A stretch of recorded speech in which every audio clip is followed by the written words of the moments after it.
부자님들 반갑습니다. 이제 벌써 오늘이 3차 100일기도 이째 날이죠. 그래서 이제 오늘은 우리가 지난번에 수기품을 다 배웠습니다. 그렇죠? 그래서 제일 처음에 그 방편품 부처님 말씀 듣고 사리불 존자가 이제 우리는 아라한가가 성문으로서 최고 도달할 수 있는 거기가 열반이고 그걸로서 이 생에서 할 수 있는 거는 내 목표는 달성했다고 생각을 하고 더 이상 우리가 더 올라갈 수 있는 경지는 없다고 우리는 부처님은 될 수 없다 이렇게 생각을 했는데 부처님께서 방편품에서 모든 어떻게 이렇게 작은 인연을 지어도 다 부처님이 된다 결국은 그렇게 이제 말씀을 하시니까 제일 먼저 이제 마음이 열린 것이 누구였어요? 사리불 존자였죠. 그래서 사리불 존자가 정말 기뻐서 환희로 와서 이제 막 그러니까 이제 그 부처님 찬탄하는 그런 개성도 옳고 그래서 결국은 먼저 마음이 열린 그 사리불 존자가 비유품에서 제일 먼저 수기를 받죠. 다음에 이제 무량한 공덕을 쌓고 보살행을 통해서 화강 부처님이 된다고 이제 수기를 받았어요. 그리고 나서 이제 사리불 존자가 수기를 받는 거 보고 이제 부처님께서 좀 더 아직 마음이 열리지 않은 다른 대중들을 위해서 자세한 설명을 부탁드리니까 이제 그때 부처님께서 제일 먼저 비유를 하신 것이 비유품에 처음 나온 것이 있죠. 화택 비유죠. 불타는 집의 비유. 예, 맞습니다. 그래서 화택의 비유를 통해서 거기에서 사람들은 이 삼계라는 것은 이제 욕계, 색계, 무색계, 하늘 꼭대기까지도 거기도 다 같은 삼계 울타리예요. 그러니까 윤의 울타리 속에 있지만 안락하니까 천상에 있으니까 자유자재롭고 신통이 있고 그러니까 안락해서 거기에 도취해서 그냥 거기에 머물면 결국은 윤회를 못 벗어나는 거죠. 근데 사람들은 거기가 업으로 지어진 감옥이라는 걸 모르는 거예요. 그러니까 우리 사는 데가 사실은 내가 자유로운 것 같아도 결국은 다 내가 지은 업장과 내 생각의 틀 속에 갇혀서 살아요. 그리고 자기가 지은 그 이제 분별 의식 속에서 사물을 보고 그러니까 그 틀 안을 못 벗어나는 거예요. 그게 다 사실은 보이지 않는 감옥이거든요. 그래서 정말 이 인생의 근본적인 고통을 해결하기 위해서는 이 자기 한계를 짚고 있는 마음속에 있는 내부의 적이 무엇인가를 제대로 파악해서 잘못된 것을 고쳐야만이 제대로 삼계에서 해탈할 수 있는데 사람들은 이제 보통 아까 어느 스님께서 말씀하신 대로 내가 생각하고 있어. 내가 무슨 생각이 떠올랐어요. 그게 나라고 생각하는 거예요. 그리고 내가 지금 말하고 있는 이 몸뚱이가 나라고 생각하고 그 틀을 못 벗어나면 계속 그렇게 이제 중생 노름을 못 벗어나는 거죠. 근데 이제 어지간히 이제 아라한가를 얻은 상태에서 이 부처님 법문을 들은 스님들이 그 중에서 이제 보통 부처님께서 법을 설하실 때 3가지 사이클로 법을 설하신다고 했죠. 처음에 진리를 바로 설하는 거예요. 그거를 이제 법설주라고 하고 제가 처음에 말씀드렸는데 그 다음에 이제 법으로 바로 깨우칠 수 있는 근기는 몇 안 되거든요. 그러니까 이제 비유로 빗대서 말하면 감이 조금 와요. 무명이라는 것도 잘 감이 안 오는데 이제 빗대서 표현을 해주면 그럴 수 있겠구나 이렇게 해서 감이 오거든요. 이제 그래서 비유조로 설법하는 것은 이제 중간쯤 되는 근기를 위해서 합니다. 그 다음에 이제 하근기를 위해서는 뭐라고 그랬어요? 실제 있었던 전생담이나 그 실제 있었던 그 경험담을 이야기해 주면은 훨씬 실감이 나거든요. 이제 그래서 이제 그 비유로만 이렇게 듣고는 마음이 열려서 그 가섭존자나 수보리존자 또 마하묵건연존자 또 누구였죠? 가전연존자 이렇게 4분이 이제 중군기의 대표가 되시는 분들이에요. 그래서 당신들도 이제 동료였던 사리불이 수기를 받고 그러니까 동료가 성불한다는 수기를 받으니까 확신이 쓰잖아요. 아, 정말 우리도 성불할 수 있구나. 이런 생각을 가진 것부터가 마치 뭐와 같냐면, 나는 종살이 하는 그냥 하인이지, 나는 주인하고는 전혀 달라. 이래 생각하고 종살이만 했던 가난한 아들이 있었는데, 그 아들이 알고 봤더니 그 아버지의 친자식이었던 거죠. 그래서 졸지에 부처님의, 그 주인의 모든 재물을 다 물려받잖아요. 그런 것처럼 우리가 성불할 수 있다는 것을 이제 가능성을 확인한 것만 해도 우리가 갑자기 내 생각으로는 도저히 부처님의 보배 공덕은 나는 성취할 수 없다고만 생각을 했는데, 우리도 갑자기 그 모든 보배 공덕을 다 물려받은 그런 심정입니다 하고 이제 환희에 차서 시내품에서 그 이제 비유로서 가난한 아들의 비유로 이렇게 심경을 말하니까 이제 부처님께서 칭찬해 주시면서 이제 그 네 분 성문 제자들이 다 부처님이 된다고 수기를 주셨죠. 그리고 수기품 맨 마지막에 보면, 그러니까 비유로서 이렇게 해서 한 네 분 정도 스님이 이제 마음이 열려서 성불의 확신을 갖고 수기를 받았는데, 그 나머지 다른 아라한가를 얻은 스님들도 잔뜩 있거든요. 그런데 그분들은 아직 마음이 미처 열리질 않았어요. 그래서 이제 부처님께서 화성유품에서는 실제 있었던 너희들과 나의 전생 이야기를 이제부터 하겠다. 그리고선 이제 이번에 오늘 화성유품이 시작되는 거예요. 이제 연관이 되시죠? 예, 그래서 화성유품은 이제 말 그대로 이게 화자가 될 화자, 뭐 화할 화자 이런 거거든요. 그래서 왜 변화한다 이럴 때 그런 화자입니다. 그래서 화성이라는 것은 우리나라에도 화성시가 있던데 그 화자하고는 달라요. 여기는 될 화자니까 변화로 지어진 성이라는 거죠. 그러니까 어떻게 보면 환술로 신기루와 같은 성이라는 거예요. 실제가 아니라 가짜성, 우리말로 쉽게 하면 가짜성이다 그러죠.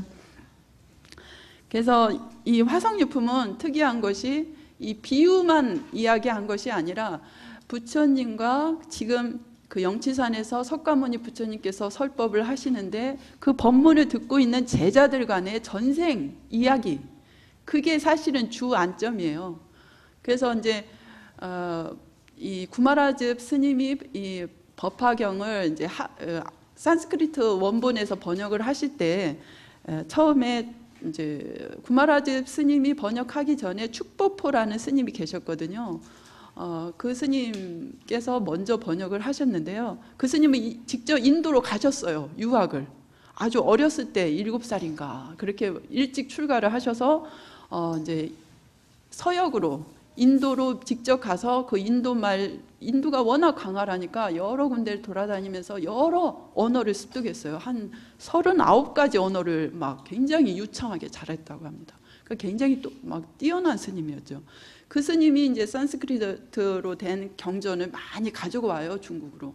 그래서 번역을 많이 하셨는데 그 스님이 제일 먼저 이 축법포 스님이 사실은 그 전에도 번역한 게 있었을 거예요. 근데 이제 다 소실되고 오늘날 이제 남아 있는 경전 이제 번역본이 이제 그렇게 몇 개 안 되는 거예요. 그래서 축법보 스님하고 구마라집 스님하고 또 나중에 이제 사마달다 스님이 이제 이렇게 번역한 것이 한 3개 정도 한문 번역본이 있고요.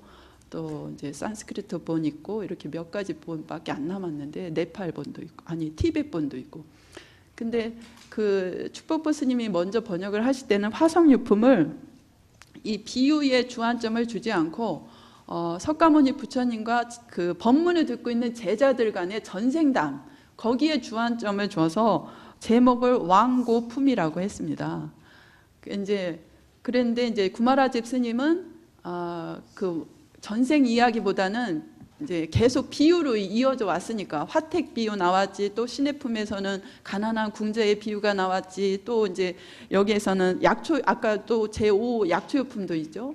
그 다음에 이제 그렇게 해서 중군기를 위해서 계속 이렇게 비유가 많이 설해지니까 비유에 주안점을 줘서 제목을 다르신 것 같아요. 그래서 화성유품이다, 화성에 대한 비유를 설한 품이다 이렇게 하셨는데, 이제 왕고라고 하는 것은 이제 가랑자거든요. 그러니까는 왜 우리가 속가에서 고모하고 부르는 때도 있고 또 왕고모님 오셨다 이럴 때 있잖아요.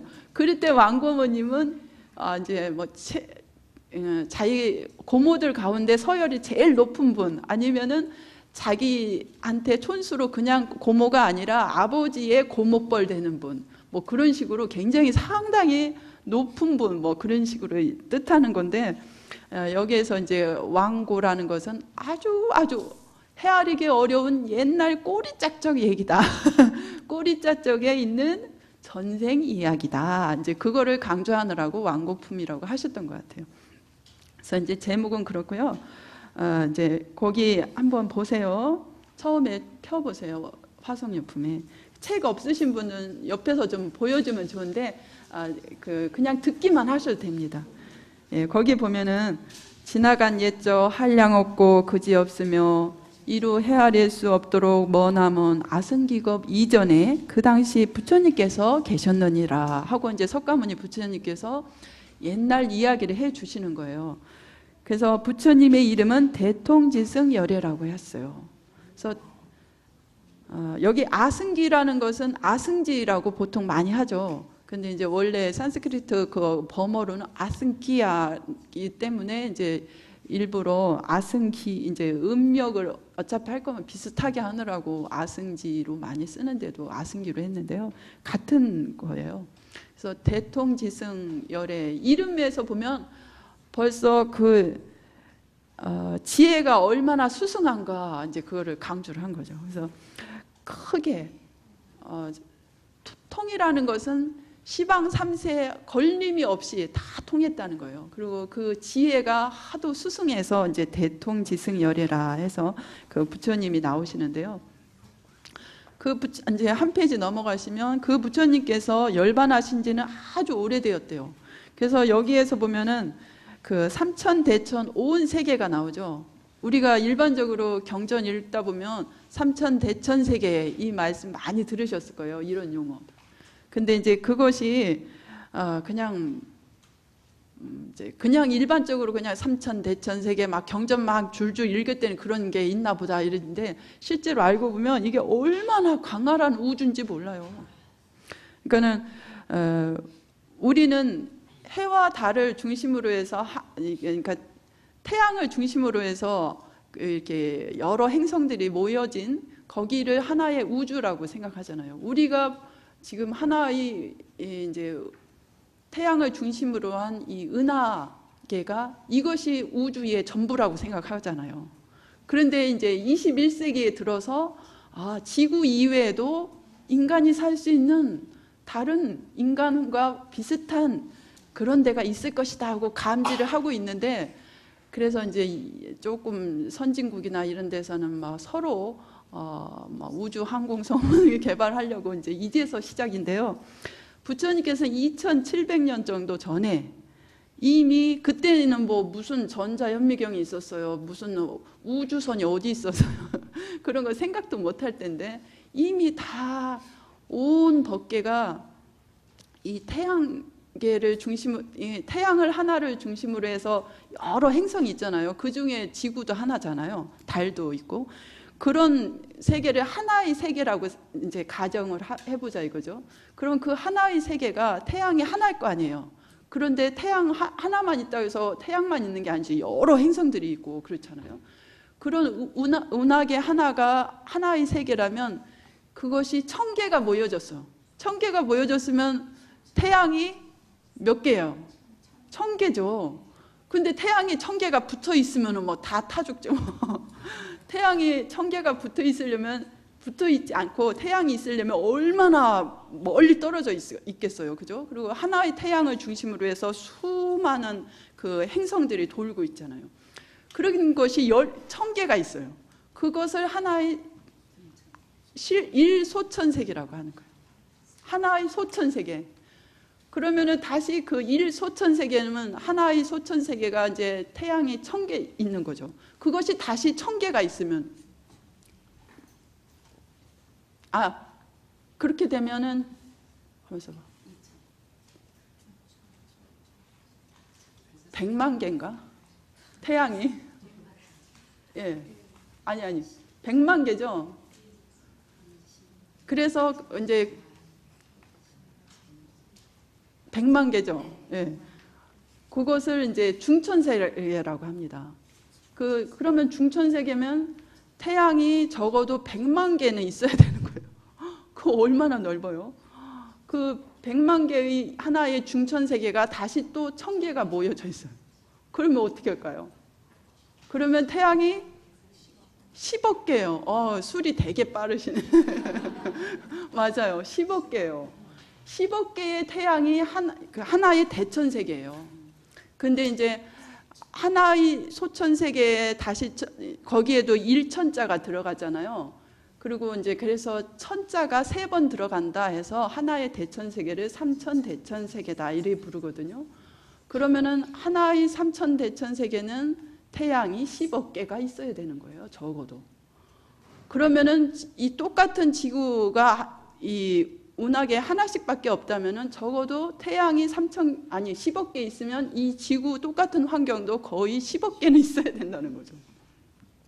그것이 마치 뭐와 같냐면 우리가 생각할 때는 이해가 안 가고 너무나 이게 상상 불가능한 그런 세계인데 그것이 마치 아주 크나큰 그 겐지스 강물 거기에 보면은 모래알이 아주 작게 있거든요. 우리나라보다도 훨씬 모래알이 역사가 깊어서 아주 섬세해요.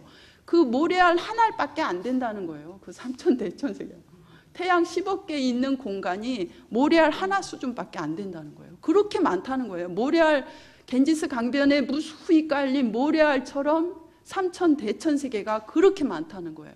그래서 이제 그것을 이제 겁을 표현할 때 아니면 너무나 많은 숫자를 표현할 때 항아사의 그러니까 항아의 모래알과 같다. 그래서 항아사라고 씁니다. 모래사자 써서. 그래서 이제 그걸 줄여서 항아사라는 말을 줄여서 항사라고도 하죠. 근데 이제 여기에서 이 대통지승 부처님께서 그 당시 그 세계가 지금 이 법문을 하시는 부처님 그 법문하실 때보다 얼마나 오래됐냐면 여기에 표현한 거는 참 길어서 제가 줄여서 말씀을 드릴게요. 그 삼천대천 세계가 얼마나 강하답니까? 태양 10억 개가 있는 그 땅 덩어리를 다 가른다요. 가르면 다 부서지겠죠. 부서져서 이제 하나의 작은 티끌이 된 거예요. 그거를 이제 하나의 먹물 방울처럼 아주 작은 티끌로 된 것을 또다시 1000세계 지나갈 때마다 1000세계 때마다 한 방울씩만 떨어뜨리는 거예요. 그러면 한도 끝도 없이 그게 다 없어지려면 한도 끝도 없이 가야 되겠죠. 그렇게 오래됐다는 거예요. 그래도 그렇게 가서 그 이제 먹물이 떨어진 곳과 1000세계 지나가서 한 방울 떨어지니까 안 떨어지는 데도 많잖아요. 또 1000세계 지나가서 또 한 방울 떨어지고 또 1000세계 지나서 또 한 방울 떨어지고 그러면은 뭐 얼마나 많겠어요. 얼마나 넓고 그 국토를 다 죄다 모아가지고 다시 또 가루로 빻아요. 그래서 그럼 그 티끌이 얼마나 많겠어요. 그 티끌 하나하나를 하나의 겁이라고 생각을 하라는 거예요. 그러면은 그 겁이라는 숫자도요. 1겁이 우리는 1년이나 10년 또 100년, 300년 이런 건 상상이 되잖아요. 근데 1겁이란 숫자도 상상이 불가능한 숫자예요. 이제 그래서 이제 보통 겁을 표현을 할 때 이제 보통은 그렇거든요. 그러니까는 사방 심리래도 엄청나잖아요. 심리면은 뭐 엄청나죠. 그런데 사방으로 심리가 아니라 사심리야. 사심리. 심리길도 엄청난데 사심리로 되는 엄청 커다란 너럭 바위가 있다는 거죠. 그 너럭 바위를 이제 매일같이 와서 누군가 옷으로 스치면 그나마 좀 빨리 닳을 텐데 하늘나라 천녀가 3년마다 한 번씩만 그것도 거친 옷이 아니고 거친 배옷도 아니에요. 하늘나라 선녀가 입는 옷이라 잠자리 날개보다도 더 곱고 섬세한 옷이에요. 아주 고운 그 하늘 옷으로 3년에 한 번씩 살짝 스치기만 하고 샥 날아가요. 그리고는 또 3년 있다 한 번씩 또 내려와서 스치고. 그러면 그게 어느 천년에 닳겠어요. 그렇게 이제 수천만 년이 되면 그래도 이제 소진한다 이거죠. 그렇게 해서 걸리는 시간이 하나의 겁이에요. 1겁이에요.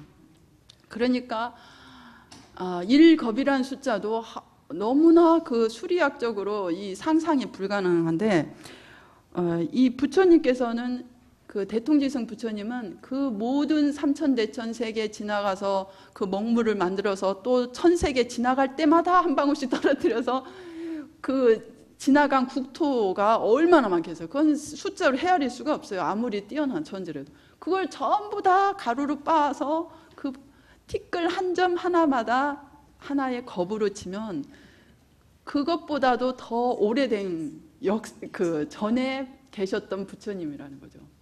그래서 이제 보통 항사겁이라고 표현도 하고요. 겐지스 강가의 모래알처럼 그렇게 무수히 많은 겁이 세월을 이제 그렇게 표현도 하고, 또 이제 이렇게 바위돌, 아까 말한 너럭바위 40리나 되는 바위가 닳는 그 시간을 하나의 겁으로 해서 이제 그렇게 표현도 하는데, 그렇게 오래오래 아주 정말 꼬리짝 옛날 부처님, 그 당시에 그 대통지승 부처님 계셨는데, 부처님께서 이제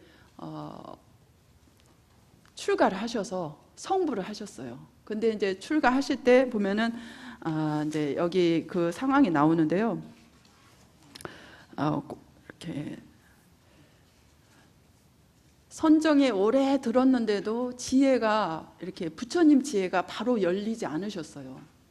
그래서 부처님은 6년 고행 끝에 정말 이 고행으로서만이 다가 아니다 하고는 바른 중도 수행으로 혼자서 이제 나무 밑에서 진실로 선정에 들어서 얼마 안 돼서 바로 깨달으셨거든요. 지혜가 열려서. 근데 이 대통지승 부처님은 오랜 세월을 이제 모든 그 번뇌를 항복받고 그렇게 하셨는데도 불법이 아직 이렇게 나타나지 않았다는 거예요.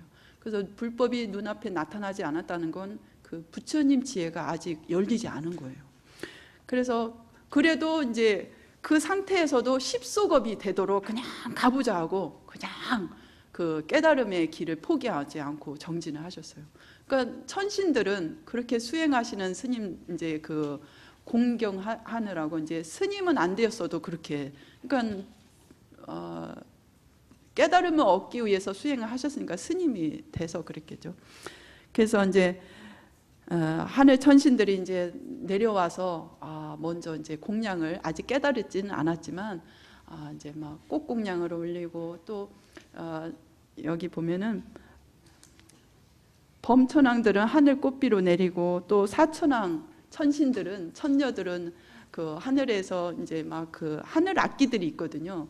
막 북을 연주하고 막 아름다운 음성 공양을 하고 이렇게, 그래서 부처님께 꽃과 음악 공양을 많이 올렸어요.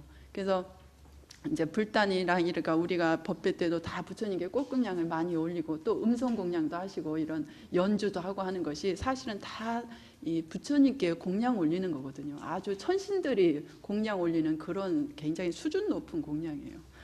그래서 이제 그렇게 다 지성으로 공양을 하고 해서 이제 나중에 부처님께서 이제 깨달으셔서 이렇게 이제 그 빛이 부처님 지혜가 열려서 깨달음을 성취하고 보니까 부처님 그 광명은요, 사실은 우리 모두에게도 그 광명이 있는데 우리가 개발을 못해서, 우리 마음이 쉬지 못해서 그 빛이 안 나온대요.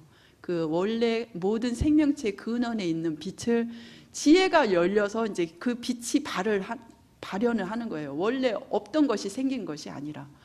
근데 그 광명의 빛이 얼마나 찬란한지, 그러니까는 천상에 있는 그 신들은 그만한 공덕이 있어서 몸이 가볍고 또 몸에서 빛이 나거든요.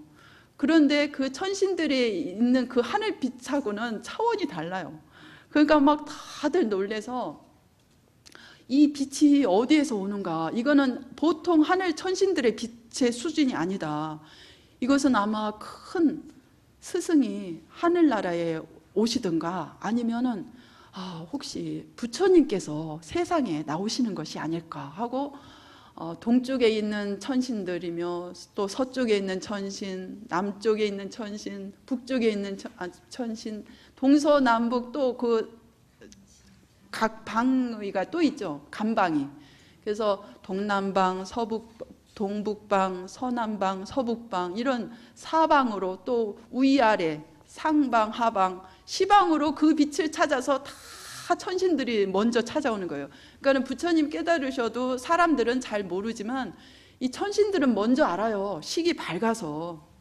그래서 이 광명을 찾아서 쫓아오는데 이제 이 대통지승 부처님께서 성불을 하셨다는 그 소식이 이 부처님께서 출가하시기 전에 부처님들께서는 이렇게 대부분 그렇더라고요. 이렇게 속가에서 왕이거나 왕자였던 신분에서, 그러니까는 이 세상의 모든 욕망을 최고 수준에서 그런 복을 지은 분이 출가를 해서 이렇게 성불을 하시는 예가 많더라고요.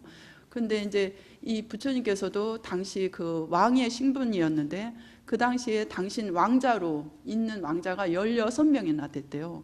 근데 그 16왕자가 얼마나 부귀하게 자라겠어요. 뭐 장난감도 다 금과 은으로 된 막 진기한 보배로 된 장난감 가지고 주물르고 던지고 하면서 막 온갖 사치하게 살았을 텐데 그 자기네 아버지가 왕위를 버리고 출가를 하셔서 이제 마음에 참 그리워하는 마음이 있을 거 아니에요. 근데 성불했다는 소식을 들은 거예요. 그러니까 우리 아버지가 성불했으면 나도 가서 배우고 나도 성불해야 되겠다. 그러니까 세상의 모든 권세나 부귀 영화를 다 누려봐서 더 이상 그런 데 집착이 없었나 봐요. 그래도 누려본 사람이 또 더 집착하는 수가 있거든요. 더 악착같이 이게 좋다는 거 알기 때문에 더 집착하는 사람이 있는데 근기가 수승한 사람은 그런 거 집착 안 해요. 홀딱 다 버리고 그건 뭐 하고 싶은 사람이나 해라는 식으로 그냥 16왕자가 다 출가를 합니다. 그 아버지를 따라서.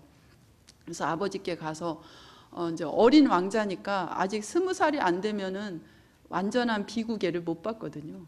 그래서 이제 3위라고 하죠. 20살이 안 된 예비 스님이다 해서 3위, 이제 비구니 스님은 이제 20살이 안 된 비구니는 이제 3위니라고 부르죠. 여성 니자를 써서.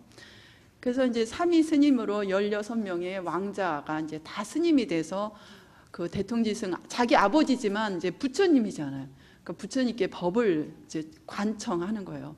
관청하고 하는데 이제 그런 장면을 이제 수천 곳 먼 데서 그 천신들이 사방에서 이제 시방에서 다 몰려오죠. 그 대통지승 부처님 처소로. 그래서 다 와서 보니까는 이제 16왕자와 그러니까는 그 왕자들의 할아버지, 그러니까는 대통지승 부처님의 아버지죠. 친아버지가 당시 그 세계의 전륜성왕이었대요.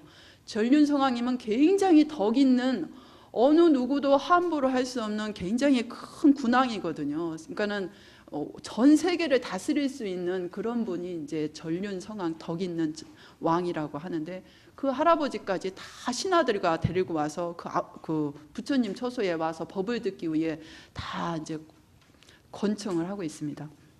근데 이제 그 천신들이 다 와서 보니까 광명이 거기에서 나오는 거야. 그 찬란한 빛의 광명이.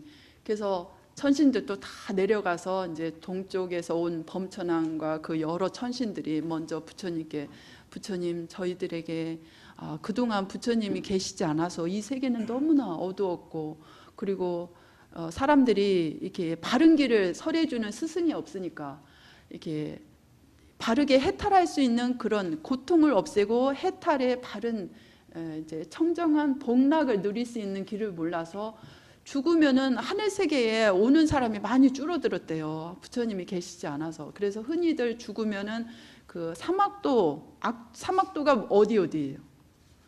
지옥, 악이, 축생. 예, 이건 막 너무 잘하시네. 박수. 모두 다 맞습니다.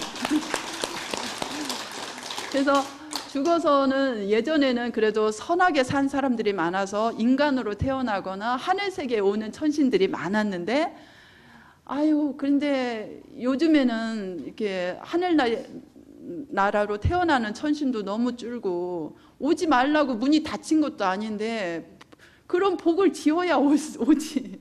그러니까 부처님 저희들을 위해서라도 이 세계를 위해서 중생들에게 복락이 되도록 좀 법을 설해 주십시오. 이렇게 간청을 서쪽에서 온 범천왕도 하고 동쪽에서 온 범천왕도 하고 오시는 그 천신들이 얼마나 간절하게 법문을 청했는지 몰라요. 이거를 보셔야 됩니다. 얼마나 우리가 부처님 법문 듣는 것이 정말 그런 인연 맺는 것이 얼마나 소중한가. 그래서 법을 청할 때 한 번만 청하지 않아요.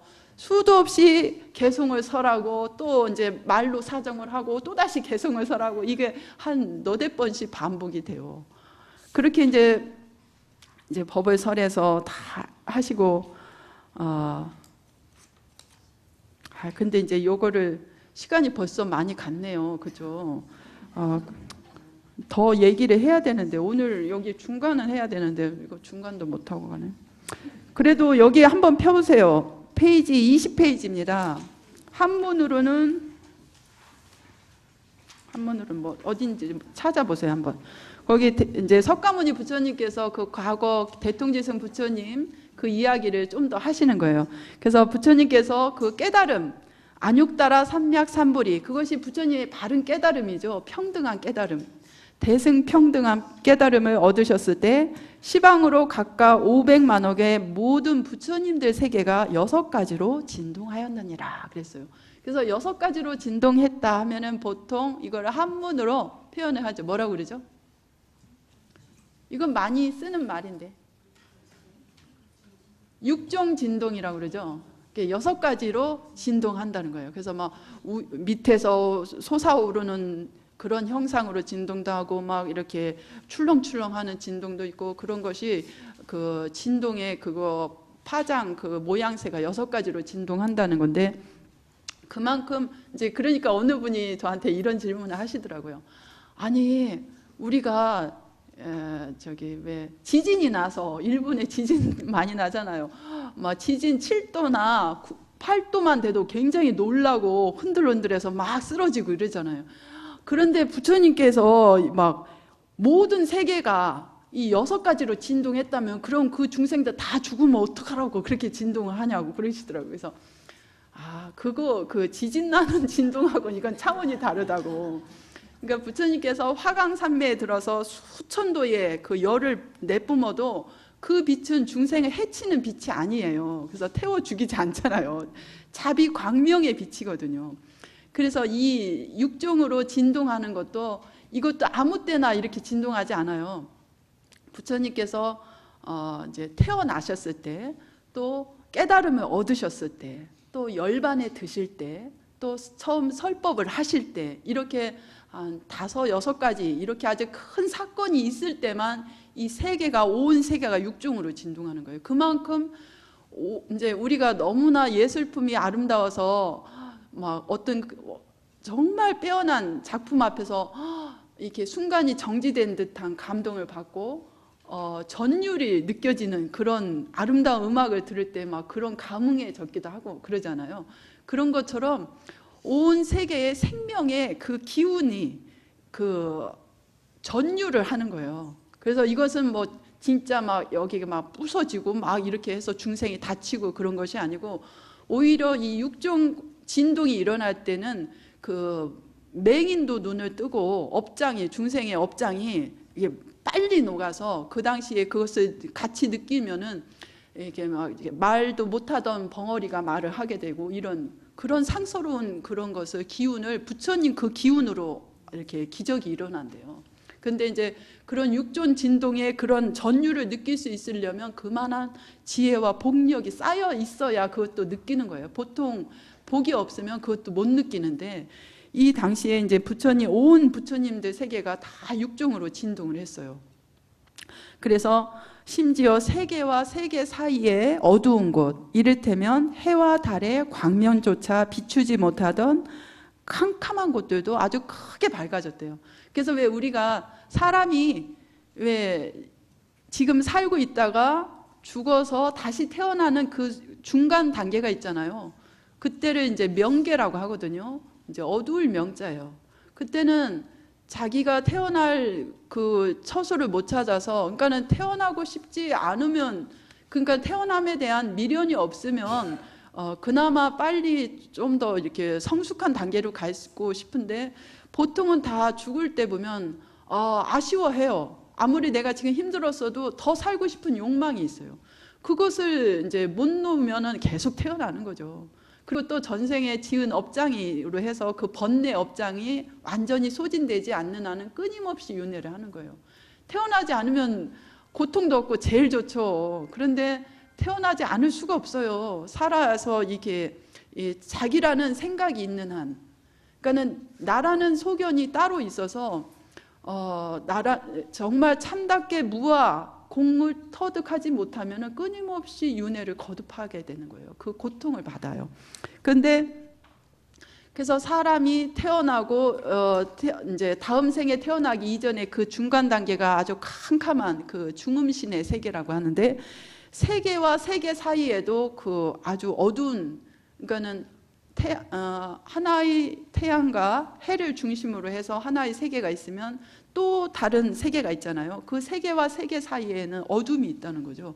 근데 거기까지도 다 밝아져서 거기에는 서로가 이제 캄캄한 속에 이제 아무리 이제 빛이 없으면 아무리 거기에 금은 보화가 있어도 못 알아보죠.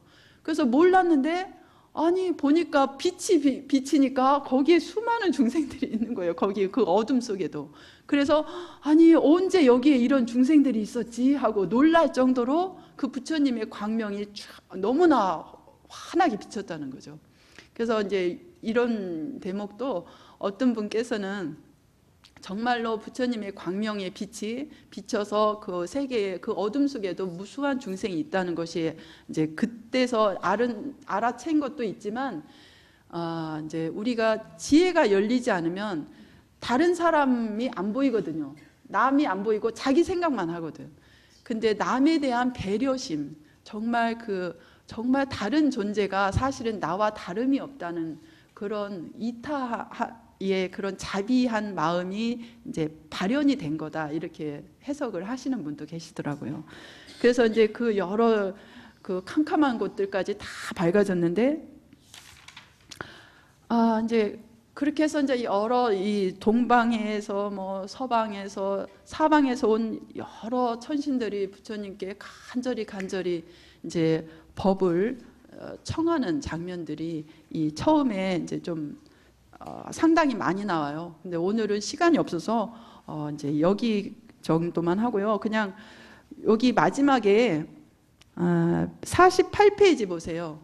한글 사경책은 48페이지고요. 한문은 168페이지에 있습니다. 그래서 요거는 외우고 가셔야 됩니다. 우리 부자님들 많이 아시는 거예요. 사실은 그거 내가 진작 알고 있었던 거, 이러실 겁니다. 여기 한번 읽어보실까요? 처음에 보면은 원하옵건대 이 공덕 널리 일체 중생들에게 미치어 저희들과 모든 중생들이 다 함께 불도를 이루어지이다. 예, 이것이 여기에 나와요. 이게 이제 한문으로 말하면 원이차 공덕 보구버 일체 아등 여중생, 이제 당생 극락구 동견무량수, 그거는 이제 두 마디는 이제 그 연부를 이제 이렇게 책을 정리를 하실 때 여러 경전 속에서 이제 따오신 거거든요. 거기에 이제 이렇게 추가를 하신 것 같아요. 근데 여기 원래는 법화경에 원이차 공덕 보구버 일체 아등 여중생 개공 성불도 이렇게 되어 있습니다. 이제 그러니까 저희가 부처님께 법을 청하는 것도 사실은 그것도 굉장히 큰 공덕을 짓는 거래요. 그래서 저희가 부처님께 법을 청해서 이제 중생들이 부처님 법문을 듣잖아요. 그러면 그 복이 굉장히 무량한 거든. 그래서 이런 공덕을 모든 우리들의 공덕만이 아니라 저희가 이렇게 부처님께 법을 청한 공덕으로 해서, 그리고 이제 법을 듣게 되는 이 모든 공덕이 일체 모든 중생들에게 다 미쳐서 이제 불교를 싫어하건 부처님 법을 믿건 안 믿건 모든 중생들에게 이 혜택이 돌아가서 모든 중생이 다 성불하여지이다, 이런 마음으로 이제 이렇게 천신들이 이렇게 계승을 설한 거예요. 이런 것이 다 우리가 이제 기도 끝에 하는데 참 이런 정신이 중요한 겁니다. 그렇죠? 그래서 우리가 한 주를 사경하고 법문을 듣고 내가 노래 하나 찬송, 이제 참불가 한 소절을 부르더라도 진심으로 부처님 참탄하는 이 노래를 부름, 이 공덕이 모든 중생들에게, 그리고 사경하고 매일같이 독송하는 이 공덕이 불교를 알지 못하는 일체 모든 중생들에게까지 이 공덕이 다 똑같이 해당이 돼서 일체 중생에 다 성불하게 해주십시오, 이렇게 발언을 하시고 이제 개별적인 소원을 빌면 훨씬 더 공을 많이 지었기 때문에 성취도 빠르고 마음이 훨씬 편안하고 참 이제 한마디로 재수가 좋아집니다. 아셨죠? 예, 그러면은 오늘은요, 요걸로 이제 화상유품을 일단 마치고 다음에 계속 더 나갈 테니까요, 마저 다 써오세요.